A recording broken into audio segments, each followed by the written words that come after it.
하나님 말씀 오셨습니다. 하나님 말씀은 요한일서 3장 22절 말씀입니다. 하나님 말씀은 요한일서 3장 22절 말씀, 신약성경 391페이지입니다. 신약성경 391페이지 요한일서 3장 22절 말씀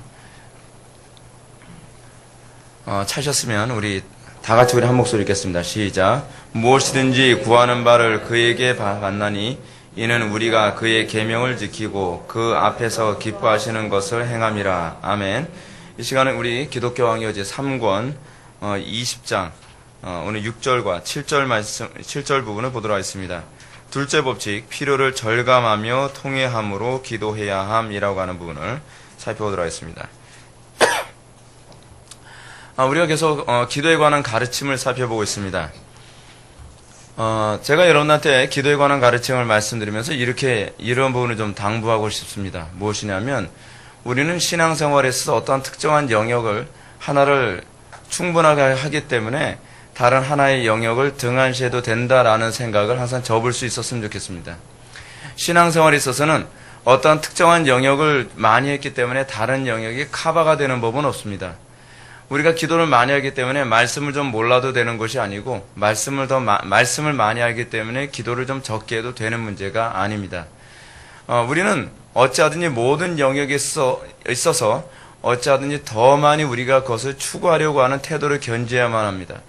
우리는 어찌하든지 게으름을 합리화시킬 수 있는 근거를 찾으려 하는 것이 아니라 어떻게 하든지 더 모든 영역이 하나님께 대한 바른 신앙의 태도로 채워줄 수 있도록 힘을 써야만 합니다. 그래서 우리가 말씀을 더 많이 알아야 되지만 그럴수록 우리는 기도를 더 많이 해야만 합니다. 제가 우리 교회에서 제가 목회를 하면서 기도를 굉장히 많이 강조하는 이유가 무엇이냐면 말씀을 많이 강조하기 때문입니다. 말씀을 많이 강조하기 때문에 기도를 많이 강조한다는 이유가 무엇이냐면 여러분들이 잘 알고 있는 것처럼 고린도전서 8장 말씀처럼 8장 1절 말씀처럼 지식은 사람을 교만하게 만들거든요. 여러분들이 교리적인 지식을 많이 알고 있기 때문에 여러분들이 겸손해질 거라고 생각하지 마십시오. 우리가 교회에서 안에서 쉽게 발견할 수 있는 것처럼 교리적 지식을 많이 가지면 많이 가질수록 우리에게는 그만큼 교만해질 수 있는 위험이 더 많이 도사리고 있다는 것을 항상 기억해야만 합니다. 우리에게 있어서 이 교만함을 꺾을 수 있는 유일한 비결은 기도를 더 많이 하는 것뿐입니다. 더 많이 겸손해져야만 합니다. 더 많이 하나님 앞에 엎드려야만 합니다. 그렇지 않으면 내가 많은 지식을 가지고 있기 때문에 내가 굉장히 뛰어난 사람일 것이라고 착각하는 경향이 많이 있습니다. 그리고 또 한 가지 있습니다. 여러분들이 봉사를 많이 하는 사람 그리고 선행을 많이 하는 사람일수록 기도를 더 많이 해야만 합니다. 왜냐하면 그 선행이 그 봉사가 자기 의의가 되기 쉽고 그것이 또 여러분들을 교만하게 만들 수 있기 때문에 그렇습니다. C.S. 루이스의 말처럼 마귀를 가장 닮은 모습은 교만함입니다. 마귀는 교만하여 하나님에게 반기를 들었습니다. 그렇기 때문에 우리가 신앙생활에서 우리가 가장 조심해야 될 것이 뭐냐면 항상 우리는 겸손해야만 하는 것입니다. 어찌하든지 교만이 들어올까봐 우리는 조심해야만 합니다. 인간이라는 존재는 성경을 많이 읽어서 더 악해질 수가 있습니다. 인간이라는 존재는 선행을 더 많이 해서 더 악해질 수가 있습니다. 그렇기 때문에 우리는 날마다 성령의 조명하심이 필요합니다. 우리는 날마다 하나님께서 우리를 낮추시는 그 은혜가 필요합니다. 그렇지 않으면 우리는 더 많이 행했기 때문에 더 많이 알기 때문에 우리는 더 많이 교만해질 수 있습니다. 그것이 우리가 항상 경계해야 될 중요한 부분입니다. 우리는 계속적으로 기도에 관한 가르침을 살펴보고 있습니다. 기도에 관한 가르침에서 우리가 오늘 시간 두 번째로 살펴봐야 될 부분이 무엇이냐면 간절함에 관한 부분입니다. 간절함이라고 하는 이 부분은 무엇과 관련되어진 표현이냐면 필요성과 관련되어진 표현입니다. 여러분, 이제 여기서도 우리가 살펴보겠지만 사도 바울은 쉬지 말고 기도하라고 얘기합니다. 쉬지 말고 기도하라. 여러분, 이거는 의무입니까? 아니면 우리의 신앙생활에서 나와야 되는 자동적인 현상입니까? 현상이에요, 현상. 성경은 우리들에게 의무처럼 표현을 하는데 의무처럼 표현하는 그 모든 것들이 사실은 거듭난 성도들에게 자동적으로 나올 수밖에 없는 현상입니다. 여러분, 우리는 왜 쉬지 말고 기도하라는 이 명령 우리는 왜 그토록 받아들이길 힘들어합니까? 그 이유는 어디 있냐면 우리는 그만큼 간절하지 않기 때문에 그렇습니다. 이 모든 문제는 사실은 교만함이 밑바탕에 깔려 있습니다. 우리는 우리의 힘으로 내 인생을, 나의 삶의 문제를 다 해결할 수 있을 거라고 생각합니다. 그래서 우리는 기도하지 않으려 합니다. 우리는 내 지식으로 또는 내 말주변으로 내가 가지고 있는 재능으로 무엇인가 모든 걸 다 할 수 있을 거라고 생각을 합니다. 그래서 자꾸 그 기도의 자리에다가 무엇을 대체하려고 하냐면 지식을 자꾸 대체하려고 들어요. 예를 들어서 여러분 전도하려고 할 때 여러분 뭘 더 많이 합니까? 기도를 더 많이 합니까? 아니면 성경 구절을 더 많이 외우고 어떻게 전도할 것인가에 관한 테크닉을 더 많이 연습합니까? 보편적으로 요즘 한국교회에서 나타나는 모습을요. 테크닉을 더 많이 연습하지 않습니까? 굉장히 성경적이지 않죠? 왜냐하면 성경에서 그런 부분이 없어요. 여러분 예수님의 제자들이 전도 나갈 때 예수님이 뭐야 너희들 테크닉이 부족해. 너희들 테크닉이. 문제의 핵심은 테크닉이라니까. 너희들 기술이 너무 없어. 그러면서 기술을 가르쳐 줍니까 예수님이요? 예수님 예를 들어서 유형 1, 유형 2, 유형 3가 있어. 유형 1은 아주 교만한 인간이거든. 이런 인간은 일단은 밟아야 돼. 뭐 이런 식으로 예수님이 테크닉을 가르쳐 주지 않으셨어요. 그렇죠? 어떻게 하죠? 기도하라는 거예요. 예수님의 제자들에게 항상 예수님께서 꾸짖으신 것이 뭐냐면 놀랍게도요. 지식의 부족을 꾸짖으신 일이 거의 없어요. 예수님이 주로 제자들에게 뭘 꾸짖었는지 아십니까? 기도의 부족을 주로 꾸짖어요. 주여 우리는 왜 귀신을 쫓지 못했나요? 이유는 뭐라고 얘기합니까? 기도 외에는 이런 이유가 나올 수 없느니라. 여러분 왜 제자들이 이런 얘기 왜 했을까요? 그 이전에 마태복음 10장에서 귀신을 쫓아봤기 때문에 하는 소리예요. 마태복음 10장에서 12제자 파송이 나오잖아요.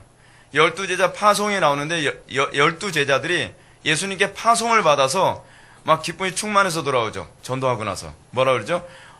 우리가 주의 이름으로 귀신을 명했더니 귀신들이 쫓겨나가더이다. 이미 경험이 있었던 거예요.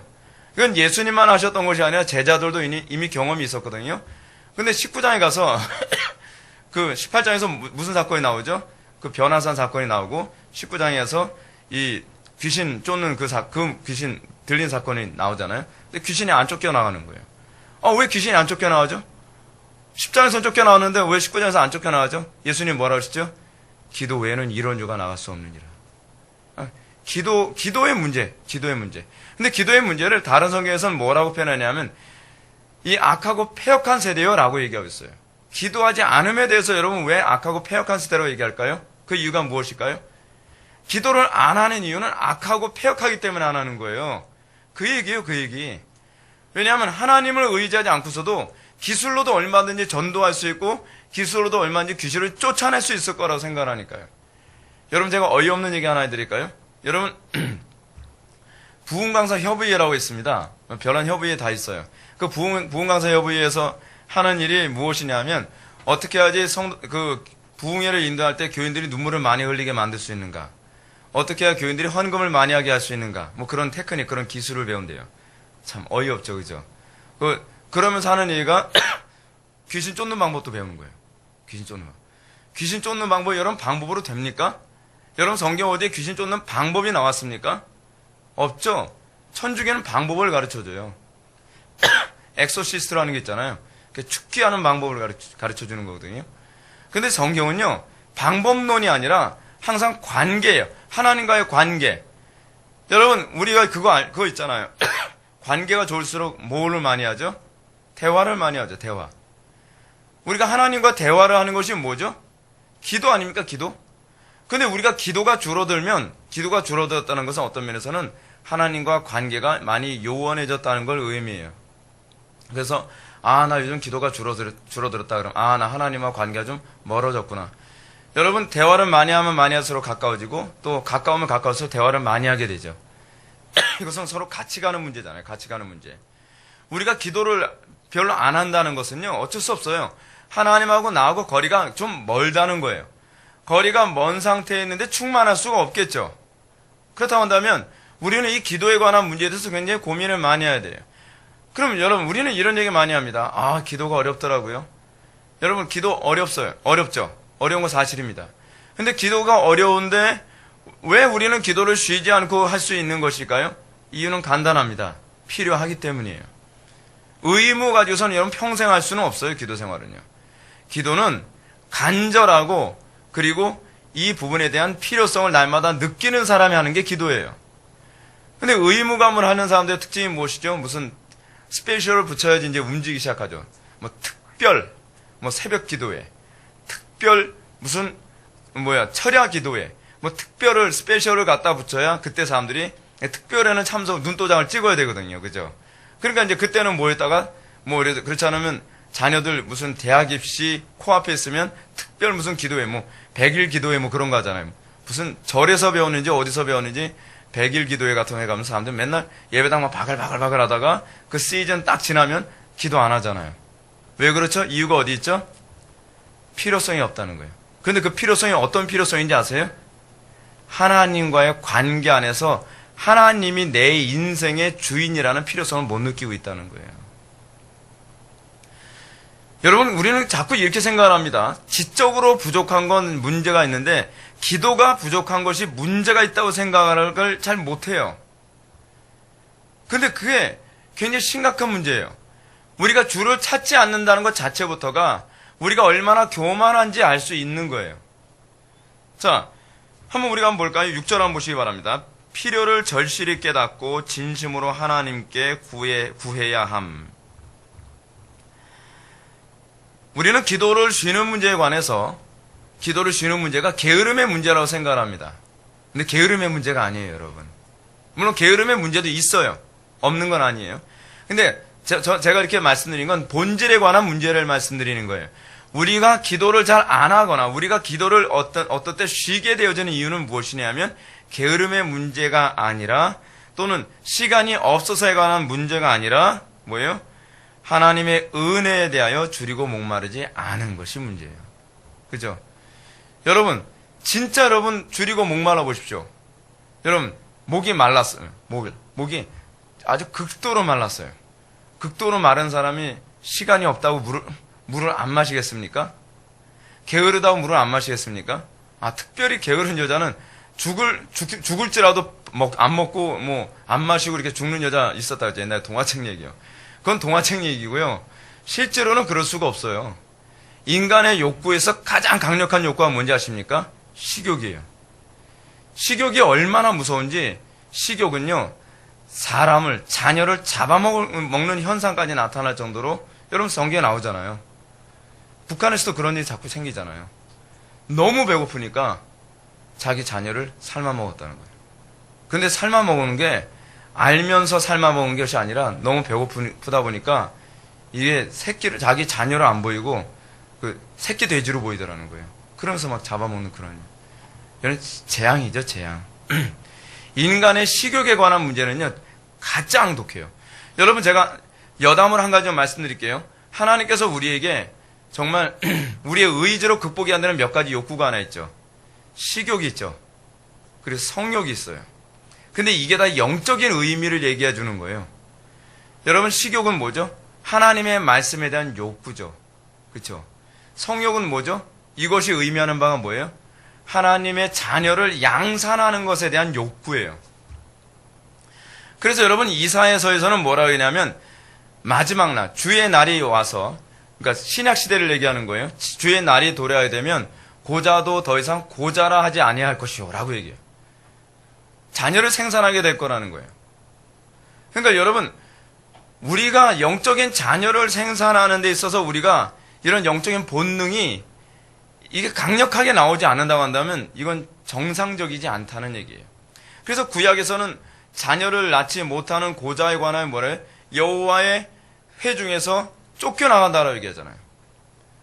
이것이 하나님과의 관계에 관한 문제예요. 우리가 정말 하나님의 생명이 있다면 우리가 우리의 신앙을 자녀들에게, 우리가 우리의 신앙을 주변 사람들에게 자꾸 어떻게 해요? 확산시키게 되어 있죠. 이건요, 일종의 본능이에요, 본능.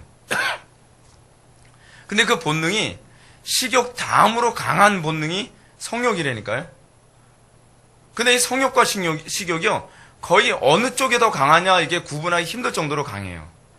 근데 이것이 우리 영적인 의미를 메시지를 잘 전달해주고 있는 부분이에요. 그렇기 때문에 여러분, 놀라운 사실이 뭐냐면 북한처럼 복음 전하다가 죽는다 하는 그런 아주 심각한 상황에서조차도 복음은 확산이 돼요. 그 왜 그런지 아세요? 그게 영적인 본능이에요. 오늘날 한국교회 안에서 복음이 확산되지 않는 이유는 제가 봤을 때는 거듭나지 않아서 그래요. 여러분, 인간이라는 본성은 참 묘합니다. 내가 물질 숭배자잖아요. 내가 물질 숭배자면 반드시 자녀를 물질 숭배자로 만들고야 말아요. 여러분, 요번에 경상도에서 지진이 일어났었죠? 그 경주에서요. 경주에서 지진이 일어났는데, 지진이 요번에 5.1 지진과 5.8 지진이 일어났다 그러잖아요. 엄청난 지진입니다. 근데 이 지진이 일어났는데 학교 안에서 이런 일이 벌어졌대요. 제가 신문기사에서 보고 제가 기겁을 했어요. 막 건물이 흔들렸잖아요. 건물이 흔들리고 아이들이 막 책상 밑으로 막 숨고요. 그러면 그 정도 되면 여러분 자율학습 안 하고 가야 되는 거 아닙니까? 집으로 돌려보내야죠. 근데 1학년, 2학년은 집으로 돌려보내고, 그리고 선생님이 뭐라 하냐면, 야, 고3에 가긴 어딜 가? 공부해야지. 여러분, 이거요. 단순히 공부에 관한 문제가 아닙니다. 그 선생님은 우상숭배를 강요하고 있는 겁니다. 그 사람의 우상이에요. 그 사람이 섬기는 신이에요. 그러면서 은연중에 아이들은 그렇게 그런 우상숭배자로 자기도 모르는 사이에 커가는 겁니다. 종교가 가지고 있는 특징이 있습니다. 종교가 가지고 있는 특징이 뭐냐면 강요하는 특징이 있어요. 종교는 반드시 다른 사람을 나와 같은 종교인으로 만들려고 하는 특징이 있어요. 여러분들이 어떤 종교를 가지고 있느냐는 여러분들이 주변에 가까운 사람들이나 또는 자녀들 또는 어떤 여러분들의 힘이 닿는 사람에게 무엇을 주로 강요하고 어떤 부분을 하지 않으면 막 견딜 수 없는 사람인지를 여러분들 점검해보면 분명해요. 여러분들은 여러분들의 자녀가 하나님을 아는 사람이 되는데 여러분들 항상 촉각이 곤두서 있고 항상 그것 때문에 여러분 항상 두려워하고 그것 때문에 노심초사합니까? 아니면 얘가 좋은 대학을 가서 성공하고 출세하고 돈 많이 벌고 남부럽지 않게 사는 거에 주로 관심을 가지고 뭐 신앙에 관한 문제는 참아주겠는데 학교에서 1등 하나 떨어지거나 성적 뭐 점수 하나 떨어지는 건 못 찾는다고 한다면 그게 그 사람의 종교일 가능성이 높아요. 돈 1, 2천 원 손해보는 건 못 찾는데 신앙생활에 있어서 뭐 얼마든지 양보할 수 있는 거 이런 거 관대해서가 아니에요. 그거는요 그 사람의 종교가 그게 아니기 때문에 그래요. 종교의 특징이 무엇이냐면 반드시 다른 사람에게 내 신앙을 전달할 수밖에 없어요. 그것이 바로 북한에서 일어나고 있는 일이에요. 이거는 부정할 수 없는 일이잖아요.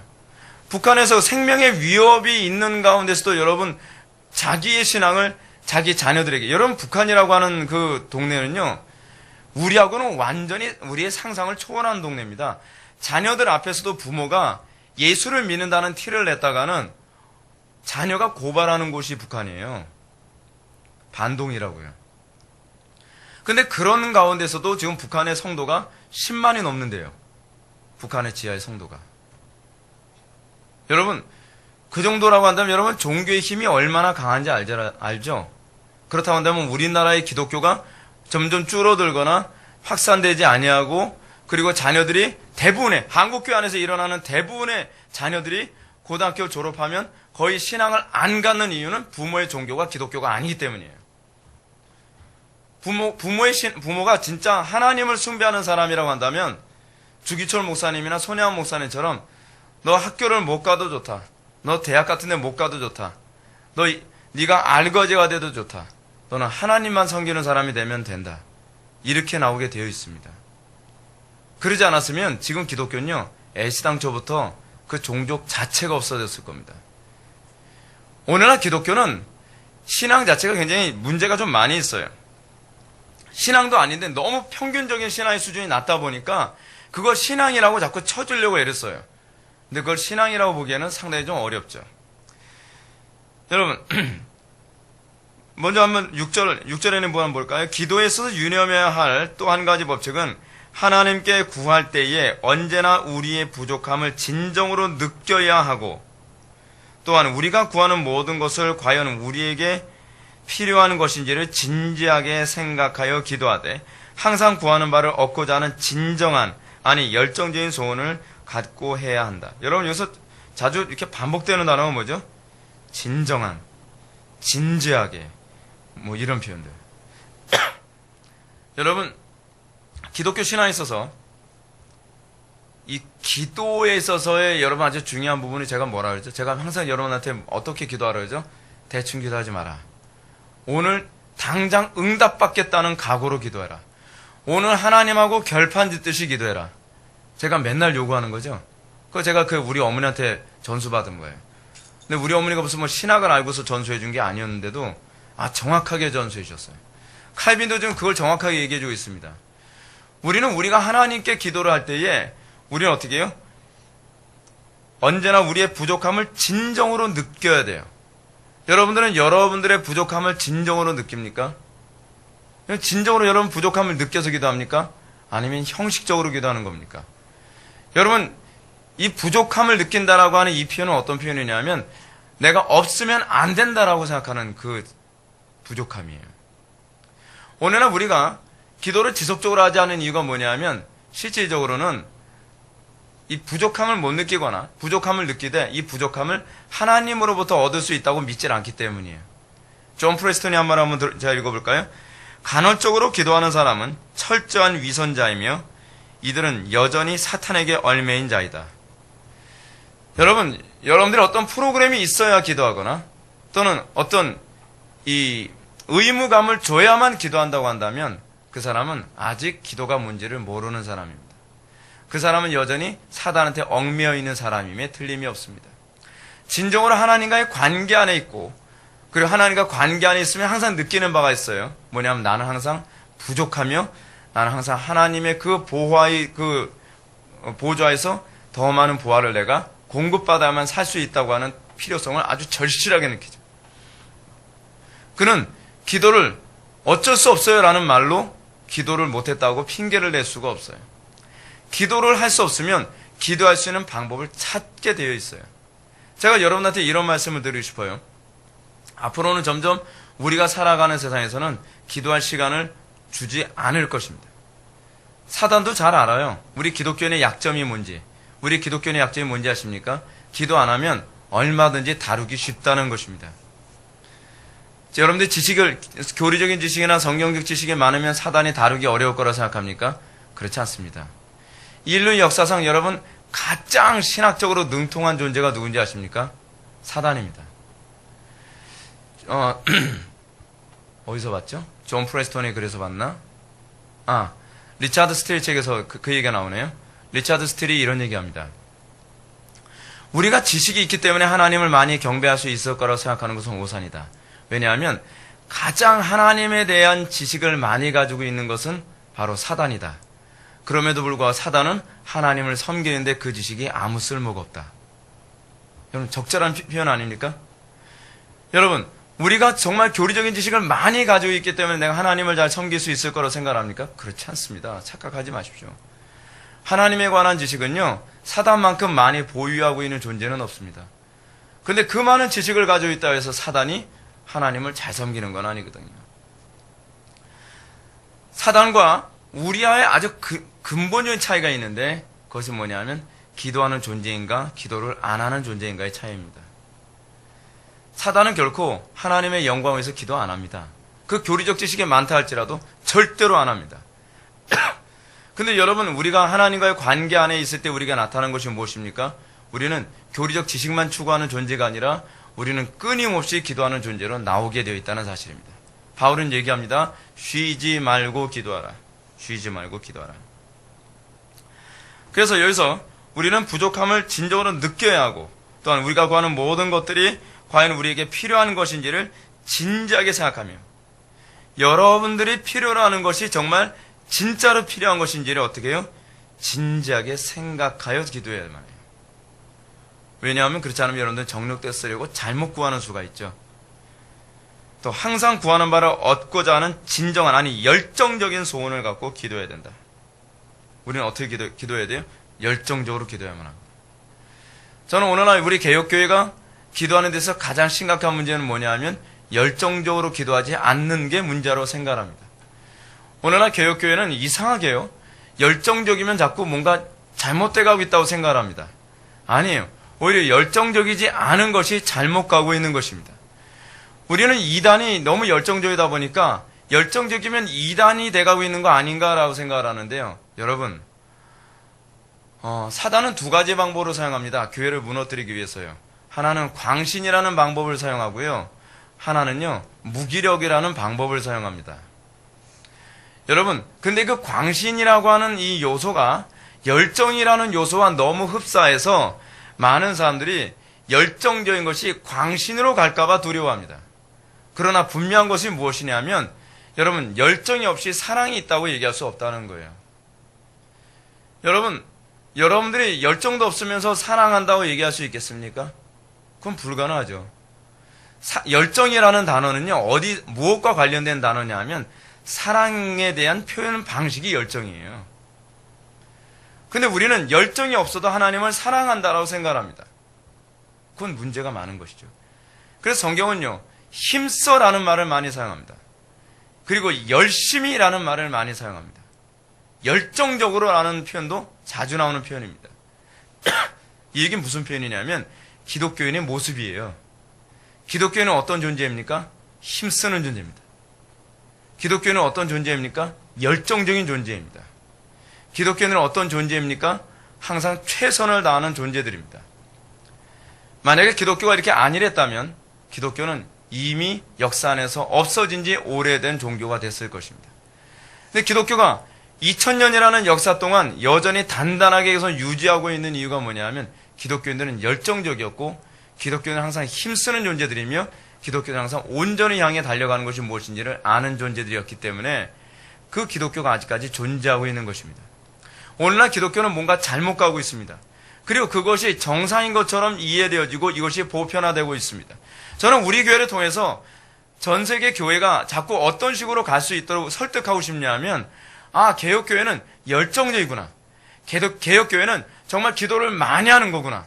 개혁교회는 굉장히 지성적이지만 그러면서도 차갑지 아니하고 뜨겁구나라고 이런 인식의 변화가 우리 회복의 교회를 통해서 있어지길 바랍니다.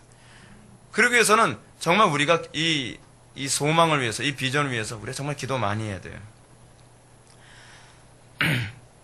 여러분, 맨 밑에 줄로 내려볼까요? 그러나 그러면서도 그들이 차가운 마음으로 자기들이 구하는 바를 생각지도 않으면서 그런 의무를 그저 습관적으로 행하는 모습이 여전히 드러나고 있다. 자, 이게 오늘날 교회에 흔히 나타나는 부분이죠. 뭐예요? 자기들이 구하는 바를 생각지도 않으면서 그냥 습관적으로 기도하는 거예요. 습관적으로. 오늘날 여러분, 잘 보십시오. 왜 여러분들은 기도를 하는데 응답이 없을까요? 왜 오늘날 여러분들은 기도하는데도 불구하고 변화가 없을까요? 왜 여러분들은 기도를 하는 데 있어 기도를 한다고 하는데도 불구하고 그 기도의 그 효력이 안 나타날까요? 이건 굉장히 심각한 문제입니다. 그 이유는 외식 때문에 그렇습니다. 사도 바울의 표현처럼 경건의 모양은 있으나 경건의 능력을 부인하는 자들로부터 우리는 떠나가야만 합니다. 떠나가야 된다라고 하는 이 표현은 두 가지 의미가 있어요. 그들과 교제하지 말라라는 의미도 있지만 또 하나의 표현은 뭐냐면 그들의 라이프 스타일로부터 우리가 구분되어야 된다라는 의미도 있어요. 우리는 그런 모습을 본받지 말아야만 합니다. 근데 위험한 건 뭐냐면 여러분들이 그 부분으로부터 개혁되지 않으면 여러분들의 자녀들은 그걸 그대로 본받게 될 것입니다.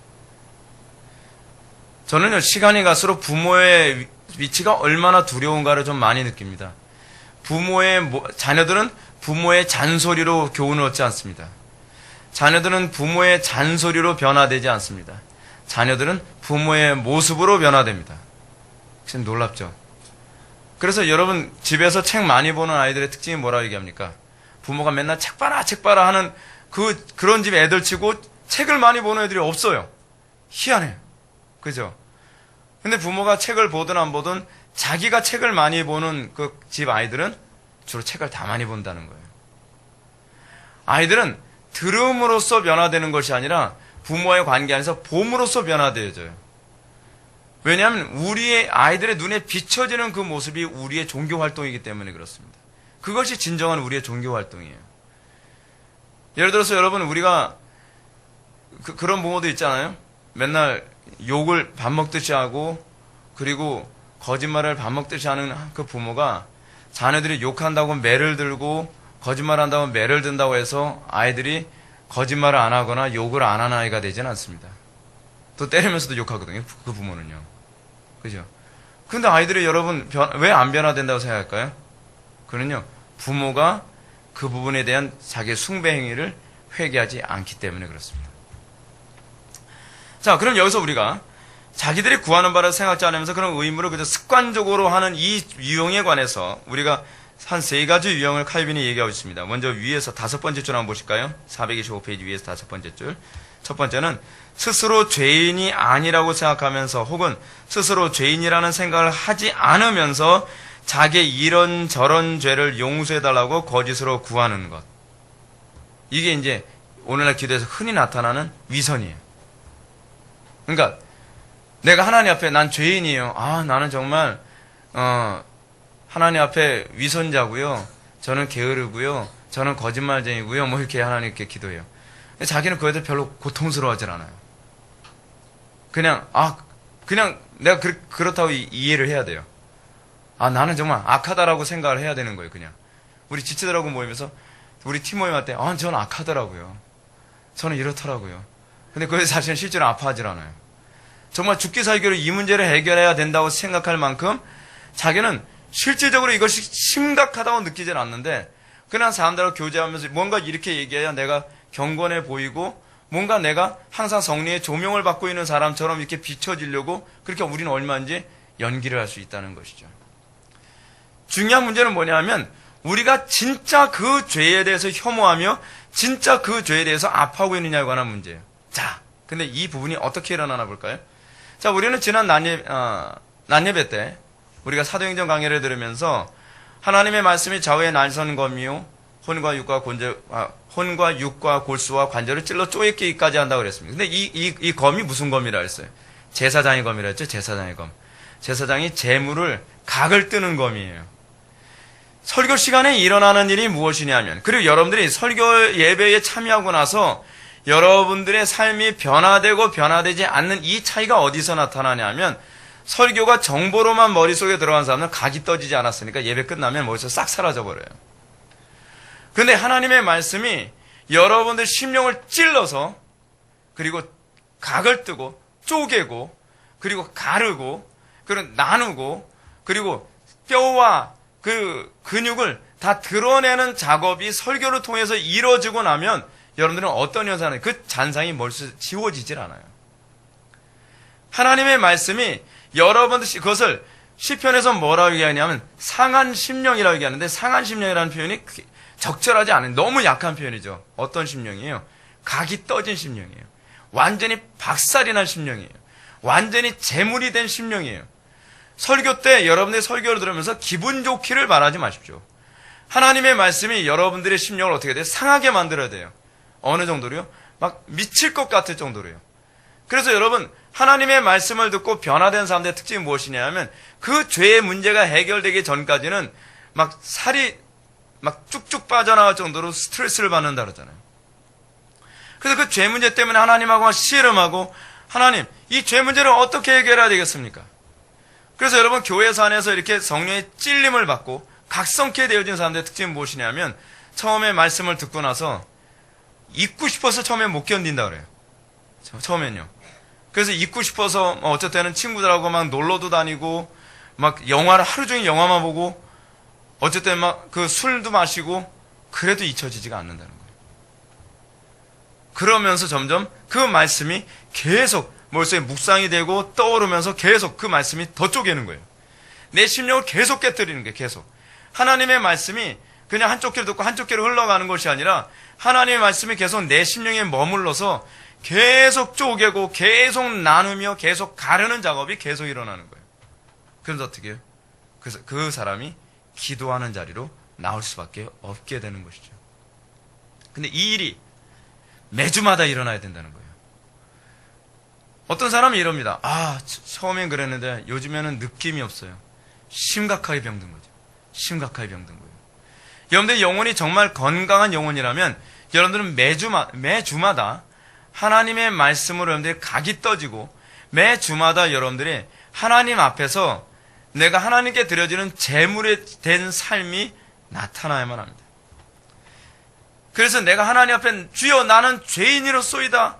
이 죄 문제를 해결해 주십시오 할 때 정말 쓰라리고 아픈 심령으로 하나님 앞에 매달리고 이 죄 문제를 궁극적으로 해결하기 전에는 내가 주님의 그 옷자락을 내가 놓지 않겠나이다라고 하는 이런 태도를 견지할 수밖에 없는 것. 여러분, 이런 심령이 복된 심령인 것을 믿으시기 바랍니다. 이것이 이제 첫 번째로 얘기하는 정말 위선적인 기도와 위선적이지 않은 기도, 이 죄에 관한 문제를 다룰 때 이게 되는 거예요. 그래서 제가 여러분한테 예배 전에 기도하라고 할 때 왜 기도하라는 거예요? 하나님의 말씀이 내 심령에 각을 뜨는 역사가 나타나길 기도하라는 거예요. 하나님의 말씀이 내 심령 골수를 찔러 쪼개는 역사가 나타나길 기도하라는 거예요. 이 예배가 여러분들이 하나님께 제물로 드려지는 그런 예배가 되어야 되는 거예요. 예배 신비가 여러분 뭔지 아십니까? 여러분들이 예배 가운데 은혜가 뭔지 아시는 분들은 제 말이 이제 좀 납득이 될 텐데, 우리의 예배는요, 지상에서 드리지만, 우리의 예배 가운데, 우리는 왜 예배를 드린다고 안 하고 왜 예배를 한다고 제가 자꾸 말씀드리느냐? 예배는 드리는 게 아니에요. 예배는 하는 거예요. 어떻게 하는 것이냐? 우리가 하나님 앞에 여러분 예배할 때 우리가 임례송 같은 거 하고 막 그러잖아요. 그러면 하나님께서 우리에게 친히 오시는 거예요. 우리가 하나님을 찾는 것이 아니라, 이게 이방 종교와 기독교의 차이거든요. 이방 종교는 내가 신을 정하고 내가 신에게 찾아가요. 근데 기독교는 그렇지 않아요. 기독교는 하나님이 선택하시고 하나님께서 찾아와서 하나님께서 우리라고 예배하게 만들어요. 그래서 우리가 예배하는 거예요. 예배자가 되는 거예요. 그런데 그 예배를 하게 될 때 어떤 현상이 나타나냐면, 우리의 예배가 천상의 예배가 되는 거예요. 우리의 지성소가 사실은 천상에 있거든요. 여러분, 이 구약에 나오는 지성소는 모형이라고 했잖아요. 참 성전이 어디 있다 그랬죠? 하늘에 있다 그랬잖아요. 그래서 우리의 영혼이 천상의 하늘의 성전에 올라와서 거기서 예배를 드리는 거예요. 그래서 우리의 예배가, 여러분 천상이라고 했을 때 여러분 자꾸 제가 손가락 좀 위로 가리키니까 위에 있다고 생각하지 마세요. 천상은 이곳에 임재하는 거거든요. 그게 하나님의 나라거든요. 하나님께서 친히 이 천상의 예배가 여기서 일어나는 거예요. 그래서 우리는 그 예배 가운데에 예수 그리스도의 구속의 은총을 통해서 하나님과 교제를 하게 되고, 내가 하나님 앞에서 깨어진 심령이 되어지고, 그래 하나님과의 관계의 회복이 일어나는 것, 그것이 예배란 말이에요. 그 예배가 얼마나 영광스러운 건지 몰라요. 근데 우리는 예배가 그런 거라는 걸 경험해 본 적이 없으니까 그런 예배에 대한 열망이 한국교회가 완전히 사라져버리고 말았어요. 여러분, 제가 왜 예배에 대해서 그토록 여러분한테 강조를 하는지 아십니까? 제가 깨달은 예배가 그거예요. 제가 깨달은 예배는 천상적이에요. 그 지상에서 이루어져요. 천둥과 번개로 지상에서 천사의 예배가 지금 일어나는 거예요. 그러나 아직 완성되지 않았을 뿐이죠. 그거예요. 그것이 예배의 위대함이에요. 두 번째로 우리가요, 우리의 위선적인 예배의 특징이 무엇이냐면 그 다음 패러그래프인데, 근데 앞에서 말한 것처럼 인류는 부패가 가득하여 그런 의료적인 겉모양만의 행위를 반복함으로써 속으로는 하나님의 은혜가 아니고서라도 이런저런 온갖 것들을 얻는다고 생각하면서도 가증스럽게도 그것들을 하나님께 구하고 있는 것이다. 두 번째 문제가 뭔지 아세요? 첫 번째는 내가 죄인이라는 걸 별로 느끼지도 못하고 별로 탄식스럽지도 않은데 그냥 형식적으로, 하나님 제가 오늘 누구 가슴 아프게 했습니다. 용서해 주세요. 좀 나쁘긴 좀 나쁜 것 같아요. 이것이 첫 번째 가장 심각한 문제라고 한다면, 두 번째는 뭐냐면, 하나님 재물 문제 해결해 주세요. 건강 문제 해결해 주세요. 집안의 문제, 가정의 문제, 무슨 이런 문제, 저런 문제 해결해 주십시오. 기도는 하면서 정작 어떻게 해요? 하나님으로부터 공급될 거라는 걸 믿질 않는 거예요. 그래서 어떻게 하죠? 내가 다예요. 내가 다예요. 하나님의 뜻 관심이 없어요. 물론 여러분들이 기도하면 아무것도 안 해도 된다는 얘기가 아니죠. 기도를 한다는 건 뭘 의미하는지 아십니까? 내 뜻대로 하지 않고 아버지 뜻대로만 하겠다는 얘기예요. 근데 우리는 기도를 하면서 하나님의 방법을 사용하지 않고 내 방법을 사용하면서 하나님이 도우실 거라고 생각해요. 여러분, 이게 굉장히 심각한 거 아닙니까? 기도를 하는 아주 중요한 목적이 뭐죠? 아버지 뜻 구하는 거죠. 우리가 기도하기 전에 어땠죠? 내 뜻, 내 방법을 주로 떠올리죠. 그래서 내 수단과 내 방법으로 살아가죠. 그런데 여러분들 기도를 하고 나면 여러분들이 달라진 게 뭐가 달라져요? 기도하기 전과 후에 뭐가 달라져요? 이거 안 달라지면 곤란하거든요. 방법이 달라지는 거예요. 내 뜻대로 하던 것을 이제 아버지 뜻대로 하게 되는 거예요. 내 생각 같아서는 그 나쁜 놈 그냥 얼굴에다 한 대 후려치고 그러면서 이 문제를 해결할 수 있을 것 같은데 기도하고 나면 어떡하죠? 오히려 내가 가서 먼저 사과하는 것으로 해결을 하게 되는 거예요. 여러분, 우리가 예수를 믿는다고 했을 때, 그 예수 믿는 우리가 기도를 한다고 했을 때, 우리가 기도를 하게 되면 항상 우리가 그 기도를 하기 때문에 게으름을 합리화시키는 것이 아니라 기도하기 때문에 오히려 더 하나님의 뜻대로 더 움직이게 되죠. 우리는 더 움직이게 되는 존재가 되어야 돼요. 여러분, 저는 오늘날 기독교인들이 자꾸 어떤 특정한 그 성경의 가르침을 가지고 예를 들어서 뭐 예정론이라든지 그렇죠, 하나님의 주권교리라든지 이런 거 가지고서 우리의 게으름을 합리화시킬 수 있는 명분으로 삼는 것을 보면 이게 얼마나 하나님 앞에 끔찍한 죄악인지 너무 모르는 것 같아요. 여러분들이 예수를 믿고 나면 여러분들이 나타나는 특징이 무엇인지 아세요? 더 부지런해질 수밖에 없다는 거예요. 예수를 믿고 나면요, 헌신해야 될 걸 투성이에요. 성경에 뭐라 하죠? 착하고 충성된 종아라고 얘기하잖아요. 죽도록 충성하라고 얘기하고 있잖아요. 우리가 하나님의 뜻을 알면, 우리가 기도를 하면 이제는 안 해도 되는 것이 아니라 이제는 더 움직이게 돼요. 더 충성되게 돼요. 그래서 제가 기독교인 하게 되면 머릿속에 떠올라야 되는 이미지가 뭐라고요? 부지런한 사람이에요. 기독교인은 충성된 사람이에요. 기독교인은 성실한 사람이에요. 현명한 사람이에요. 그게 기독교인이에요. 안 믿는 사람들이 봤을 때 기독교인은 그렇게 보여야 돼요. 근데 오늘날 기독교인은 그렇게 안 보이죠. 이거는 성경적이지가 않아요. 세 번째로, 이보다는 더 악하지만 절대로 용납되어서는 안 될 또 한 가지 오류가 있다. 뭐냐면 생각이 없이 중언부언하고 얼버무리는 것이 바로 그것이다. 어떻게 하든 상관없이 그저 기도를 하기만 하면 하나님의 진노를 가라앉힐 수 있다는 식의 논리만을 따라서 그렇게 하는 것이다. 여러분, 중언부언의 특징이 무엇입니까? 중언부언이라는 말의 특징이 뭐예요? 이게 중언부언을 이게 문자적으로 해석을 하면 같은 말을 반복한다는 얘기거든요. 근데 실질적인 의미는 무엇이냐? 아무 생각 없이 그냥 말하는 거예요.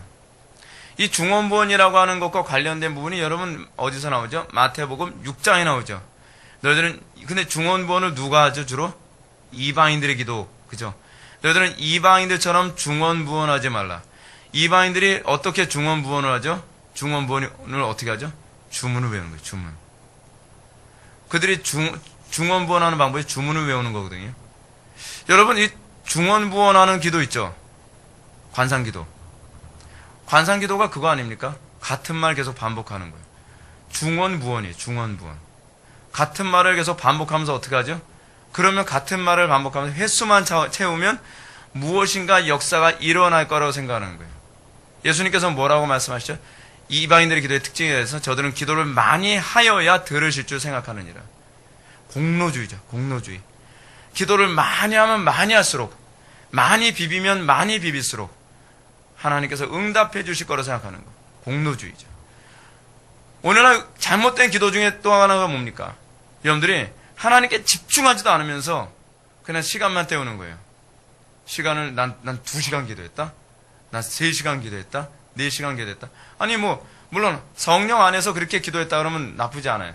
성령 안에서 기도했다 그러면 여러분들은 더 오래 기도하게 여러분한테 권하고 싶습니다. 우리 신앙의 선배들도 실제로 정말 성령에 붙들림 받아서 4시간, 때로는 6, 7시간을 그렇게 기도하기도 했어요. 나쁘지 않아요. 근데 문제가 뭐냐면 시간이 일종의 공로가 되고 내가 얼마나, 그러니까 질보다는 주로 양 가지고서 자꾸 덤비는 거예요. 그죠? 그러면서 자꾸 내가 얼마나 하나님께 진지하게 구했느냐라는 것보다는 난 몇 시간 기도했다? 이런 거. 여러분, 제가 언젠가 여러분한테 그런 말씀을 했죠. 그 관상기도 하는 사람들 주로 뭐 한다고요? 천주교에서는 관상기도를 뭐로 하죠? 마리아 기도, 묵주기도 해가지고서 마리아 기도 같은 거 하잖아요. 마리아여 도우소서 한번 뭐 그런 거. 그 또 예수 기도 하게 되면 예수 기도 어째? 예수 그리스도시, 이거는 숨을 들여 마시면서 예수 그리스도시요 숨을 내쉬면서 긍휼히 여기소서. 이게 들숨 날숨 기도라고 하거든요. 이거 불교에서 하는 들숨 날숨 기도인데 이게 이 호흡법을 통해서 자기 최면을 가는 거예요. 이렇게 하게 되면 어떤 현상이 나타나냐면요. 이거 여러분 한 1000번 정도 해보십시오. 어떤 현상이 나타나냐면 길거리 노숙자가 예수님처럼 보여요. 실제로 예수님처럼 보인대. 그래서 이거 오래 한 사람들은요, 노숙자들 보면 냄새도 안 나고 보면 너무 불쌍해서 눈물이 펑펑 쏟아진대요. 예수님이 여기 계셨거든요. 노숙자 황당하겠죠. 내가 왜 예수님이야? 네. 저는 당시 예수님으로 보여 미친 거죠. 최면 걸려, 최면. 근데 그 사람들은 그게 최면이라고 생각하지 않고 뭐라고 얘기해요? 이게 성령의 역사라고 생각한단 말이에요. 엄밀히 따지면 사단의 역사예요. 근데 이게 다 이방 종교가 주로 하는 기도예요. 그래서 이 관상 기도는 불교에도 있고요. 천주교만 있는 게 아니에요. 불교에도 있고 다른 여러 이방 종교에도 다 관상 기도가 있어요. 특히 들숨 날숨 기도. 들어 마셨다가 주문하고 내쉬면서 또 주문하고. 또 관상 기도하면서 또 사용하는 게 뭐가 있죠? 괜히 성경적인 거 사용하죠. 주기도문이요. 주기도문을 전에 기독교 방송 듣는데 제가 열이 받아서 꺼버렸어요. 어떤 굉장히 순진하게 생긴 여자 성도님이 CBS인가 극동방송인가 거기서 목사님과 무슨 전화 상담 뭐 그런 게 있잖아요.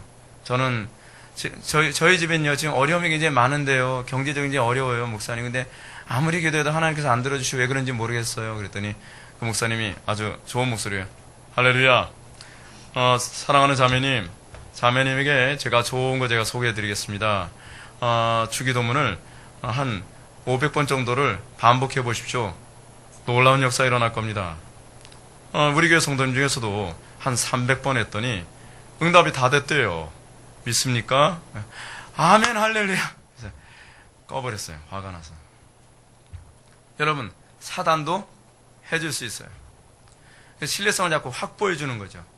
여러분, 미신이라는 건요 그런 식으로 일어나는 거예요.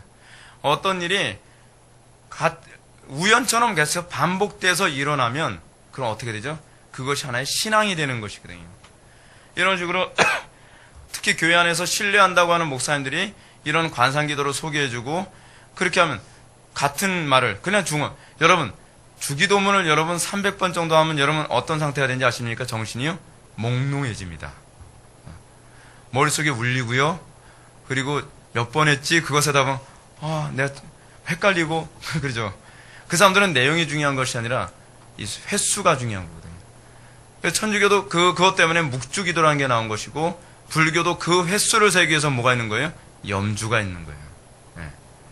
우리 기독교는 뭐가 있죠? 네, 이게 딸깍딸깍 이게 있죠. 약간 촌스럽게. 저 기독교 방송 갔다가 기독교 백화점 갔을 때 우리 기독교는 왜 이런 것도 촌스러운 거야? 그죠? 천주교는 뭐 품위 있게 탁 묵주를 돌려가면서 마리아 기도 한 번 탁 돌리고 다 한 바퀴 돌면 10번이거든요. 품위 있잖아요. 그래서 천주교는 이렇게 탁 하면서 또 전철하면서 다 이러고 있잖아요. 근데 여러분 기독교인들 이거 가지고서 전철하면서 기도하는 거 생각해 보시죠. 얼마나 촌스러워요. 그죠?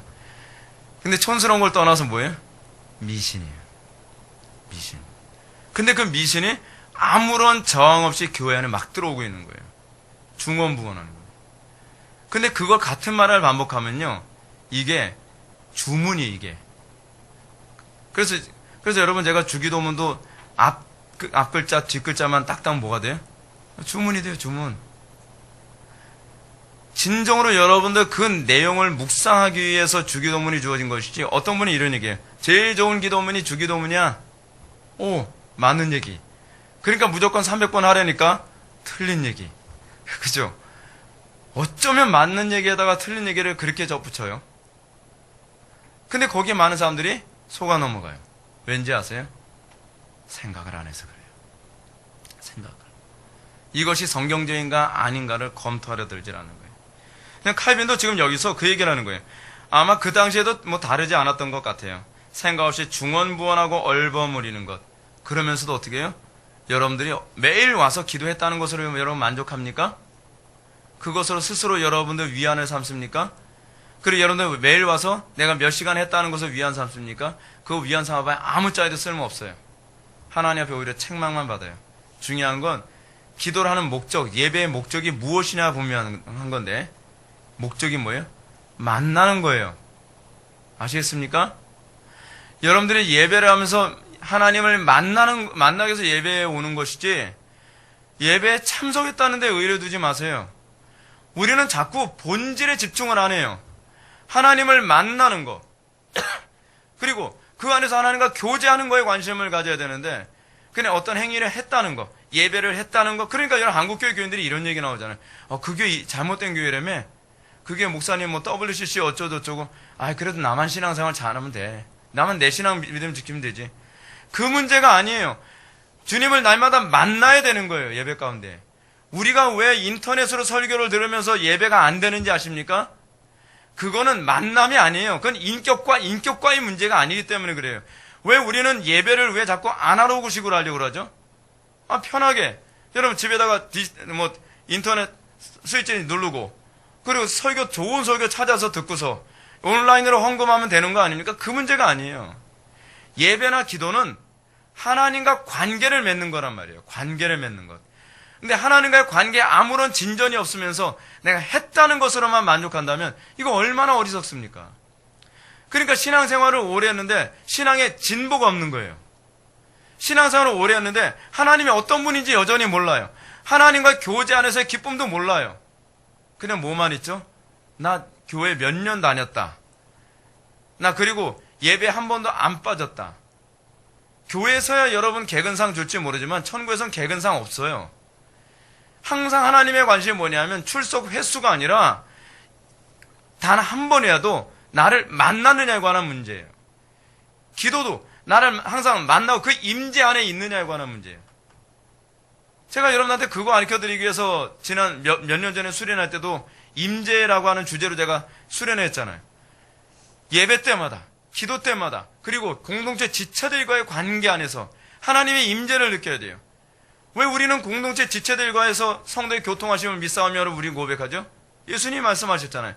내 이름으로 두셋이 모인 곳에 내가 그들과 함께 하느니라. 임재가 있다는 거예요. 임재가. 성도들의 모임의 위대함이 뭐냐면 임재가 있는 모임이에요.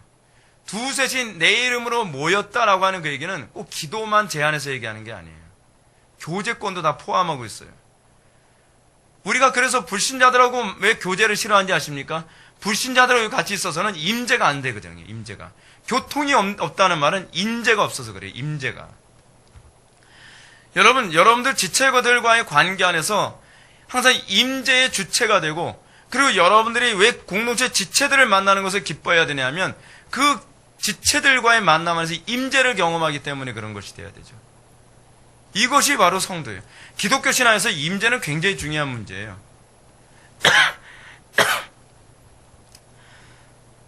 그래서 여러분 그 다음 패러그래프 한번 보실까요? 아니 우리에게 당장 필요한 것은 아니지만 오로지 하나님의 영광을 위해서 그것들을 구하는 경우도 있지만 이럴 경우라도 그것들을 바라는 우리의 열심이나 열정이 식어져서는 안 되는 것이다.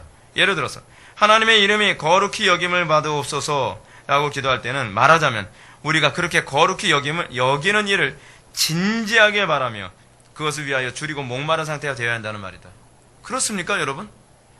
진지하게 바라는 것. 여러분, 진지하게 바란다면 어떻게 되는지 아세요? 허구하나 이 생각에 항상 골똘하게 생각하게 되어 있어요. 제가 여러분한테 그런 말씀드리죠. 신앙생활에서 중요한 핵심은 묵상이라고요. 묵상. 무릇 지킬 만한 것보다 내 마음을 지키라. 생명의 근원이 이에서 남이니라. 묵상 뺏기지 않도록 주의하라 그랬죠. 근데 여러분들이 예배 시간은 이렇게 듣고서 나가서는 진지하게, 이 진지하게라는 표현이 정말 자주 나오죠. 칼빈이. 진지하게 내가 하나님의 임재 안에 있고 진지하게 내가 거룩하게 되는 것에 관심을 갖고 있지 않고 예배당 밖에만 나가면 딴 거에만 정신이 팔려 있어요. 예배당 밖에만 나가면 다른 거로만 분주해요. 발전 없어요. 변화된 게 아니에요. 정말 여러분들 왜 우리가 기도를 많이 해야 되냐면 기도는 묵상을 먹이거든요. 여러분들이 기도를 잘했다고 하면 여러분들이 나타나는 건 묵상이 점점 풍성해지게 되어 있어요. 그리고 여러분들이 묵상을 잘했다고 한다면 여러분들의 기도가 진지하게 되어 있어요. 근데 여러분들이 기도를 많이 했다고 하는데 항상 묵상은 항상 딴 데가 있어요. 여러분 묵상 뭐 하는지는 뭐로 알 수 있는지 아세요? 대화 나눠 보면 알아요. 왜요? 예수님께서 말씀하셨잖아요. 그 쌓은 선에서 선이 나오고 쌓은 악에서 악이 나오느니라. 쌓은 생각이 입으로 나오는 것이에요. 여러분들이 만나면은 정말 신앙에 관한 얘기하기 좋아합니까? 저는 직업이 그래서 그런 거 아니에요, 여러분. 여러분들이 저하고 있으면 좀 불편하게 여겨질지 모르겠지만 저는 제가 여러분들하고 만나면 제가 신앙에 관한 얘기하기 되게 좋아하잖아요. 근데 이건 직업이라서 그런 게 아니에요. 여러분 모든 목사가 다 그렇지 않잖아요. 이게 항상 묵상이 돼 있는 상태라서 그래요. 그래서 그 얘기를 하는 것이 저에겐 기쁨이고 그 대화를 통해서 뭘 느끼죠? 임재를 느끼기 때문에 그래요. 여러분들 세상적인 얘기하면서 하나님이 임재 느낍니까? 잘 안 느껴지죠. 근데 여러분 우리가 진리에 관해서 대화를 나누면서 그래서 내 이름으로 두셋이에요. 세상적인 주제로 두셋이 아니라 내 이름으로 두셋이 모인 것은 내가 그들과 함께 있는. 그래서 저는 신앙적인 대화 나누는 게 그래서 좋아요. 왜냐하면 그때마다 우리는 임재를 느끼니까. 정말 여러분들 진지하게 바라야 되죠. 7절 보시겠습니다. 항상 기도함과 회개의 필요성. 이 회개, 죄 용서를 위한 이 기도에 관한 문제는 여러분 9절에서 다시 다루게 돼요. 9절에서는 좀 더 자세하게 다루게 되기 때문에 이 문제에 관해서는 제가 다음 시간에 좀 자세하게 다루고 이번 시간에는 이 부분을 회개의 필요성에 관해서는 아주 그렇게 자세하게 다루지는 않을 것입니다. 426페이지로 넘어가서 중간 부분에 있는 패러그래프 보시겠습니다. 그러나 동시에 항상 기도하라, 쉬지 말고 기도하라 하는 사도 바울의 교훈도 이에 못지않게 진리다. 왜냐하면 우리 눈에 보기에 아무리 일이 잘 되어가고 있다 할지라도 또한 기뻐할 이유들이 사방에 아무리 많이 있다 할지라도 한순간이라도 기도하지 않아도 괜찮을 만큼 우리가 모자람이 없는 상태에 있는 경우는 없기 때문이다.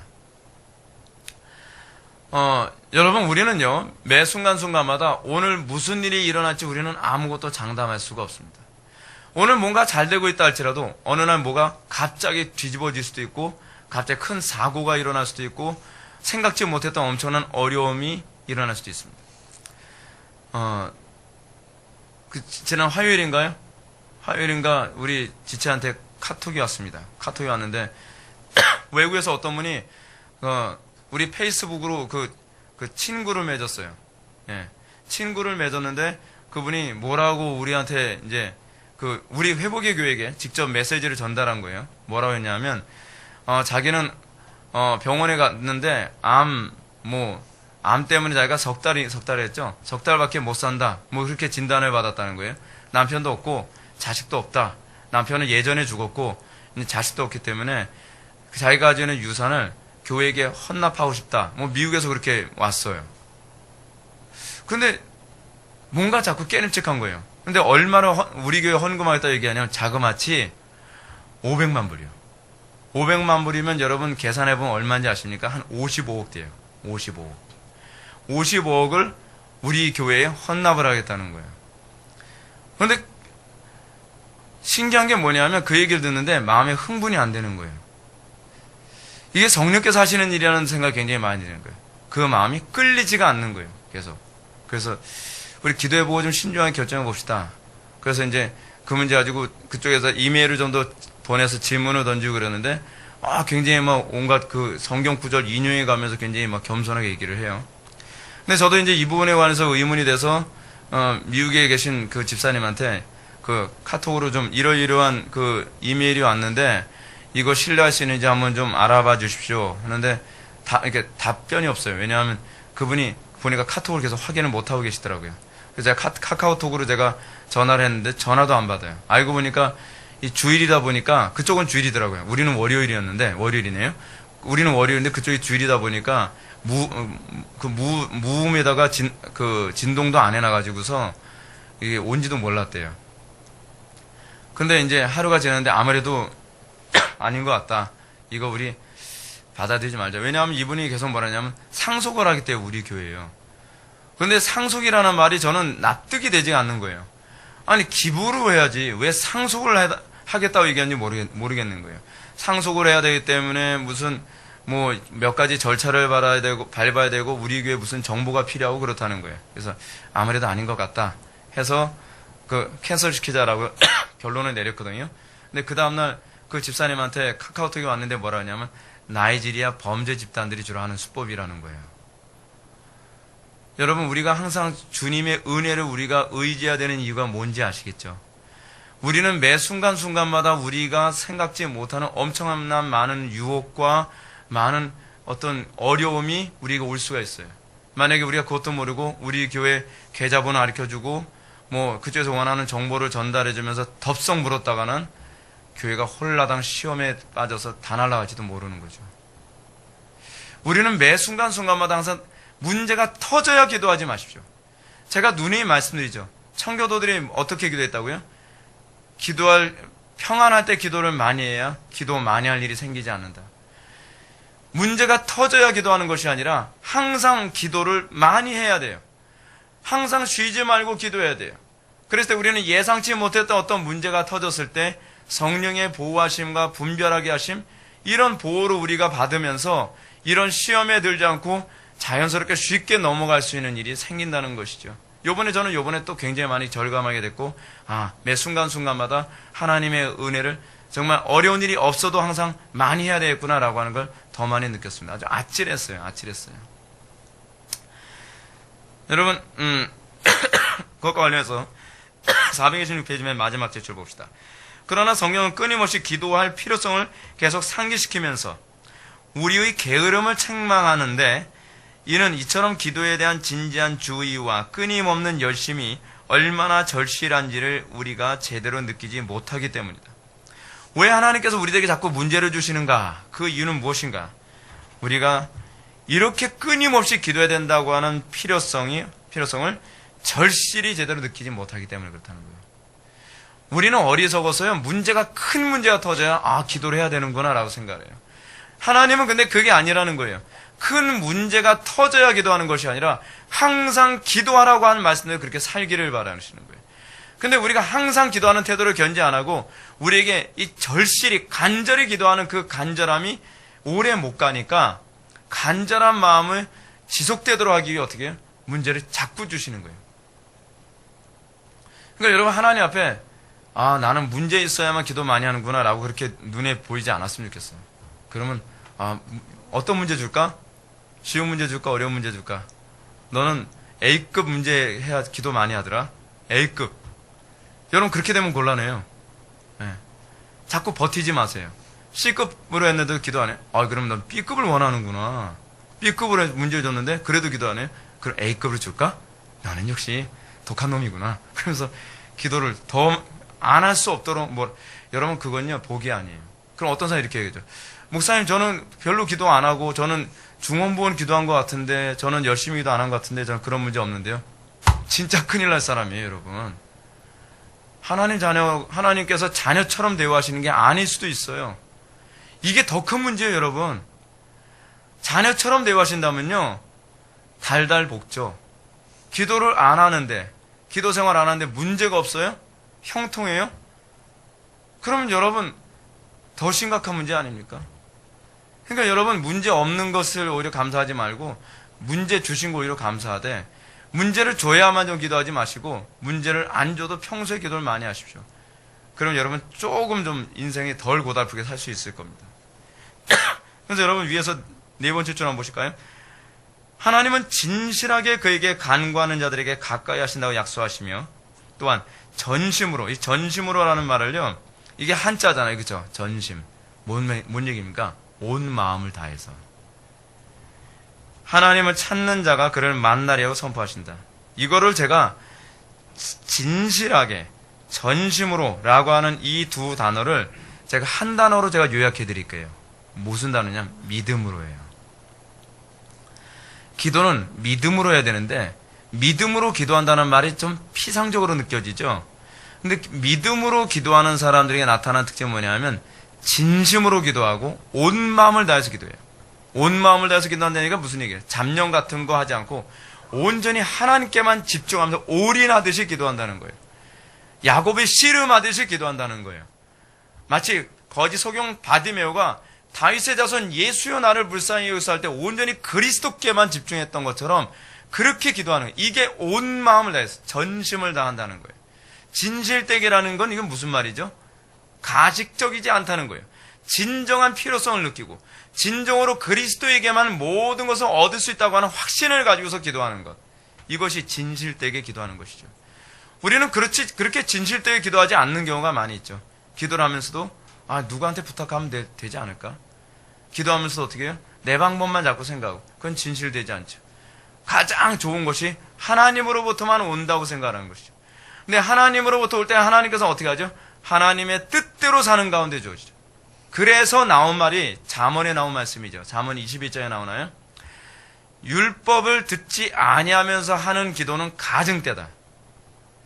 율법의 말씀, 하나님의 명령대로 살지 않으면서 기도하는 건 가증되다는 거예요. 하나님께서 우리에게 뭘 공급해 주시는데 그 기도의 응답은 항상 어떤 식으로 오냐면 하나님의 말씀대로 사는 그 과정 안에서 응답이 와요.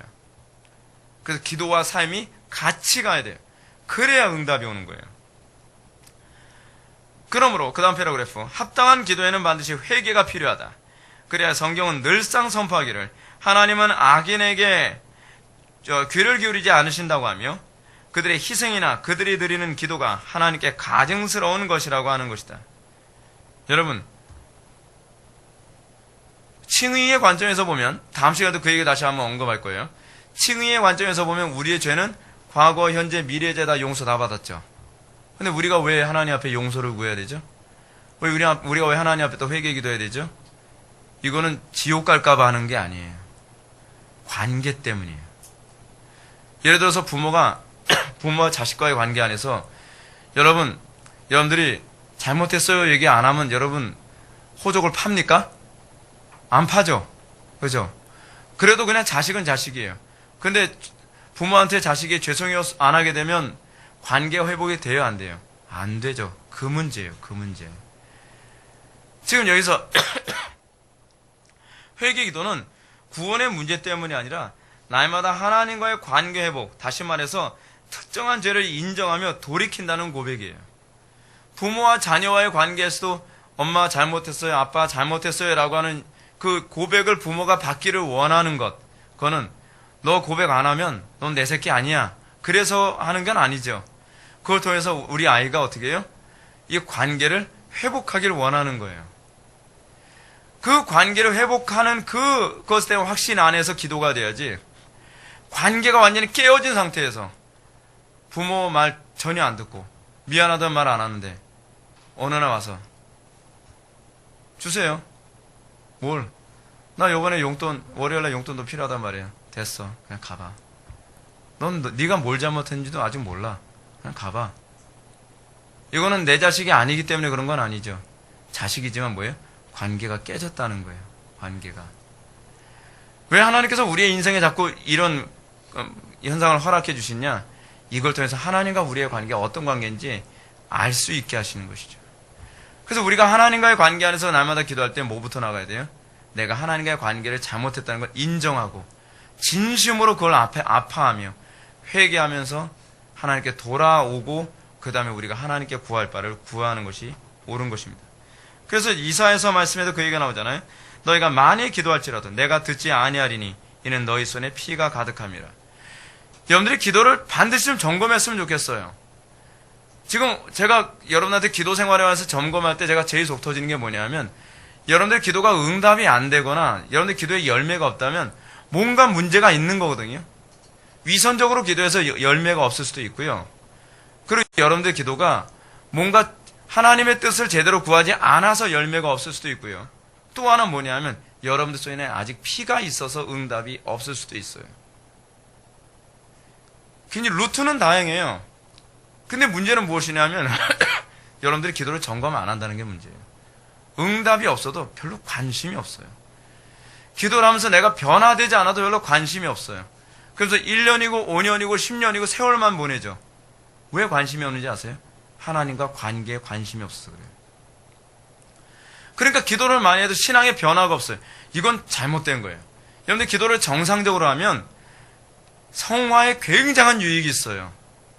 신앙의 발전이 오게 되어 있어요. 근데 이건 여러분들 기도를 점검하는 사람에게만 따라와요. 기도의 응답도 없고 신앙의 발전도 없는데 계속 기도만 해요. 자기의 기도가 이방인처럼 기도하고 있는지도 모르고 있고, 내가 바리새인처럼 기도하고 있는지도 모르고 있고, 내가 하나님의 뜻을 거역하면서 기도하고 있는지도 모르고 있고, 그냥 하는 거예요. 그냥. 그러면서 나는 기도 생활을 하니까 그 자체로 하나님께서 기뻐하실 거라고 생각해요. 자기 의에 빠져 있는 것이죠. 여러분, 기도 생활은 철저하게 점검하셔야 돼요. 계속 점검해 나가야 돼요. 하나님과의 관계 안에서 이게 점검이 안 되면 여러분 신앙생활 오래 해봐야 아무 소용이 없어요. 제발 좀 점검을 하십시오. 안 변하면 왜 안 변하는지 점검을 하셔야 돼요. 내가 기도를 하는데도 왜 발전이 없고 응답도 없고 기도를 하는데 왜 분명한 하나님과의 관계에 믿음의 그 견고함이 더 나타나지도 않는지 열매가 왜 없는지 점검해 보세요. 반드시 무엇인가 있어요. 그 점검하지 않는 사람은요 항상 배우나 진리에 이르지 못할 사람이에요. 그래서 여러분 마지막 패러그래프 보시면 하나님의 거룩하신 이름을 더럽히는 것이 삶 전체에 가득하면서도 가증스럽게 하나님의 언약을 자랑하는 악인의 행위를 하나님께서는 최고의 모욕으로 여기시기 때문이다. 그러므로 이사야서는 이렇게 책망하신다. 이 백성이 입으로는 나를 가까이하며 입술로는 나를 존경을 하나 그들의 마음은 내게서 멀리 떠났나니. 왜 그러죠? 왜 마음이 떠났죠? 하나님이 신이 아닌 거예요. 내 배가 신이고 돈이 신이고 내 힘이 신이고 인간관계가 신이죠. 그러니까 하나님의 마음이 멀리 떠난 거예요. 여러분들이 정말 하나님만 의지한다고 한다면 여러분들의 기도는 절실해지겠죠. 그래서 오늘 본문 말씀 무엇인지 구하는 바를 그에게서 받나니 428페이지입니다. 이는 우리가 그의 계명을 지키고 그 앞에서 기뻐하시는 것을 행함이라. 우리가 하나님의 뜻대로 행함과 우리의 기도의 응답이 따로 가지 않습니다. 성화된 만큼 기도의 응답이 더 많이 와요. 항상 이것이 같이 간다는 것을 기억하십시오. 그래서 악한 양심은 기도의 문을 닫아버린다. 그러므로 오직 하나님께 진정으로 예배하는 자만이 바르게 기도하며 또한 하나님께서는 그런 자의 기도를 들으시는 것이다. 마지막으로 예배하는 자에 대해서 좀 정의를 한번 좀 내려드릴게요. 예배하는 자는 무슨 말인가? 말씀을 통해서 각이 떠지고 삶 속에서 재물이 되는 삶을 사는 자예요. 여러분들은 예배를 통해서 말씀을 통해 각이 떠지죠. 그리고 재물이 되는 곳은 예배당이 아니라 삶이에요. 그래서 여러분들이 말씀을 통해서 각이 떠지고 삶 속에서 재물이 되는 삶을 사는 자, 이게 바로 예배자입니다. 여러분들이 말씀을 통해서 각성됐다 그러고 말씀을 통해서 내가 마음이 깨졌다고 얘기하는데 삶 속에서 여러분 재물된 삶, 나는 날마다 죽노라는 삶, 내가 하나님의 말씀대로 내가 복종하면서 날마다 자기 부인의 삶을 살지 않는다고 한다면 여러분 예배자로 삶을 살지 않은 것입니다. 여러분들 오늘 설교 통해서 뭔가 각성케 되어졌어요? 깨닫게 됐어요? 그렇게 된다면 여러분들에게 나타나야 되는 게 뭐죠? 오늘은요? 내 기도를 점검하는 것. 점검하는 거 굉장히 귀찮거든요. 피곤해요. 근데 그렇게 하는 것. 여러분들 기도 생활을 쉬지 않고 해야 된다고 하는 이 말씀을 듣고서 찔렸다고 한다면 찔린 거로 끝나는 것이 아니라 어떻게 돼요? 이제는 쉬지 않고 기도하는 것으로 나가야죠. 이게 예배자예요.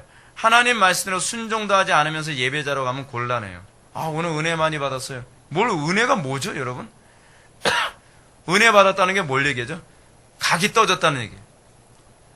은혜 받았다는 것이 뭐죠? 그 각이 떠진 것이 삶에 연결됐다는 거예요. 그래서 내 삶이 날마다 사도바리 나는 날마다 죽노라 그 얘기가 뭐냐면 난 날마다 재물로 살고 있다는 얘기예요. 그 재물된 삶으로 여러분들의 삶이 사라질 때 그럴 때 여러분들이 나 은혜 받은 건 맞구나 라고 얘기할 수 있습니다. 근데 변화가 안 일어나고 그냥 맨날 알기는 많이 알고 깨닫기는 많이 깨달았다고 얘기하는데 나는 항상 변함없어요 라고 얘기한다면 이 사람은 아직 예배자가 무엇인지 모르는 거예요. 그래서 참된 예배자는 반드시 성화가 따라오고 참된 예배자는 날마다 변화된 삶이 날마다 나타나게 되어 있는 것이죠. 여러분들에게 이것이 항상 여러분들에게 나타나기를 주님의 이름으로 축원합니다.